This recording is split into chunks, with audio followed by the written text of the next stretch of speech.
यहां पे क्वेश्चन दिया हुआ, a sand dropper drops sand of mass m on a conveyor belt at a rate proportion to the square root of speed v of the belt dm by dt। यहां पे बेटा dm by dt जो है वो दिया हुआ है, dm by dt is proportional to under root of velocity.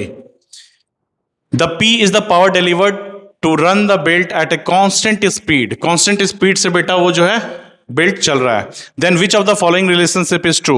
अच्छा, पावर और वेलोसिटी के बीच का रिलेशन दिया हुआ है बेटा, इसको निकालना है। निकालते हैं। तो देखो dm by D T proportional to root v दिया हुआ है, तो मैं ऐसा लिख सकता हूं dm by D T is equal to k constant लगा देता हूं और v इक्वलिटी का साइन और k कांस्टेंट हमने डाल दिया। अब बेटा यहां पे बोलता है कि p इज इक्वल टू क्या होता है f डॉट v, बताया हूं पहले के क्लासेस में। अब यहां पे फोर्स को मैं क्या लिख सकता हूं बेटा, फोर्स को हमने न्यूटन सेकंड लॉ से सीखा है कि dp बाई dt लिख सकते हैं, जहां पे p जो होगा वो मोमेंटम होगा। तो rate of change of the momentum जो होता है न्यूटन सेकंड लॉ में, उसी को फोर्स बोला गया बेटा, तो मोमेंटम है ये dp बाई dt। तो यहां से मैं लिख सकता हूं dp को क्या लिख सकता हूं mv d of mv by dt।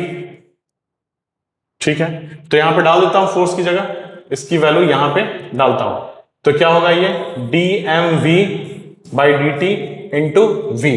तो ये हो गया बेटा dm v square by D T. अच्छा, ये जो d लगा रहे हैं हम बेटा, ये बताओ क्या हम v के लिए लगाएंगे?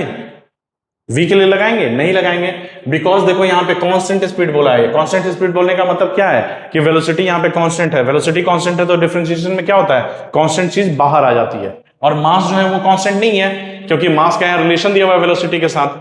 तो हम ये क्या करेंगे बेटा, यहां पे v स्क्वायर को बाहर किया और dm बाई डी टी लिख लिया। ठीक है, और dm बाई डी टी हमारे पास यहां पे दिया हुआ है। dm बाई डी टी कितना दिया हुआ बेटा, k रूट v। तो हम यहां से पावर इज इक्वल टू लिख सकते हैं v स्क्वायर, ये सब पावर ही था, पावर था, v square k root v। So यहां से आ गया k v to the power 2 प्लस हाफ कितना हो गया 5 बाई 2, ये आ गया पावर। अब इसको थोड़ा सा और एक्सटेंड करते हैं यहां पे। अच्छा, तो एक्सटेंड करेंगे तो कैसे होगा, दोनों तरफ स्क्वायर कर दो, तो पी स्क्वायर इक्वल टू के स्क्वायर वी 5 हो गया। तो के स्क्वायर क्या है, कांस्टेंट का स्क्वायर कांस्टेंट ही होता है, तो यानी कि P square is proportional to V to the power 5। So this is the answer. So fourth is the